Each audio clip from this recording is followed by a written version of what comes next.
Start. अध्यक्ष महोदय, जब कोई देश पराधीन होता है तो किसी भी स्थिति में औद्योगिक विकास संभव नहीं होता। शासन करने वाला देश यह कभी नहीं चाहता कि पराधीन देश का औद्योगिक विकास हो और वह आर्थिक रूप से समृद्धिशाली बन सके। ऐसा होने से उसे अपनी प्रभुसत्ता बनाए रखने में कठिनाई पैदा हो जाती है और इसलिए वह चाहता है कि राजनीतिक रूप से पराधीन देश आर्थिक रूप में भी पराधीन बना रहे। अपने देश भारत का उदाहरण हमारे सामने है। जब तक यहाँ अंग्रेजी का राज्य रहा तब तक उन्होंने यहाँ किसी भी उद्योग को पनपने नहीं दिया और इस प्रकार वह हमारी प्रगति के मार्ग में सदा ही रोड़े अटकाते रहे।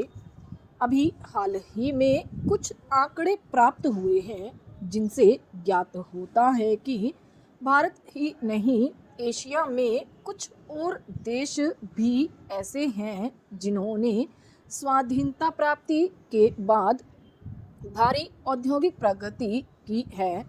कोरिया भी एक ऐसा ही देश है जिसे भारत से कुछ ही वर्ष पहले आज़ादी मिली थी।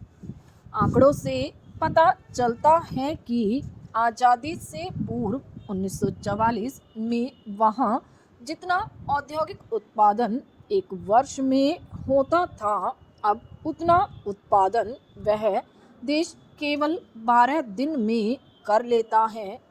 भारत की तरह ही यहाँ पर सामाजिक औद्योगिकरण की राह पर चलते हुए बड़े उद्योगों को केंद्र के नियंत्रण में रखा गया और मध्यम श्रेणी तथा छोटे उद्योगों को स्थानीय उद्योग बना दिया गया। इसके साथ यहाँ छोटे उद्योगों को अधिक महत्व दिया गया। आज यहाँ के छोटे उद्योगों में विभिन्न प्रकार का उत्पादन हो रहा है। इन उद्योगों में हर वर्ष 40 करोड़ मीटर कपड़ा तो बनता ही है, साथ ही दैनिक ज़रूरत की प्रत्येक वस्तु इन उद्योगों में बनाई जाती है। यह सामान यहाँ इतनी मात्रा में बनता है कि इससे यहाँ के लोगों की ज़रूरतें पूरी हो जाती हैं। इस सब का श्रेय एक स्वाधीन देश के आधुनिक उद्योग को ही माना जाता है, जिसके पास कच्चा माल है और तकनीकी विकास करने के लिए उत्तम कारीगर हैं। उत्तरी कोरिया की सबसे बड़ी सफलता रेलवे का विद्युतीकरण है।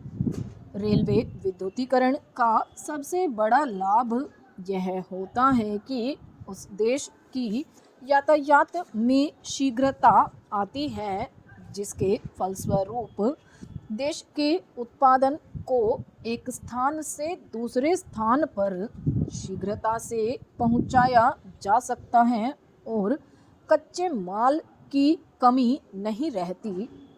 इसके साथ साथ लोगों को यात्रा करने में भी सुविधा होती है तथा वे एक स्थान से दूसरे स्थान पर जल्दी पहुंच जाते हैं।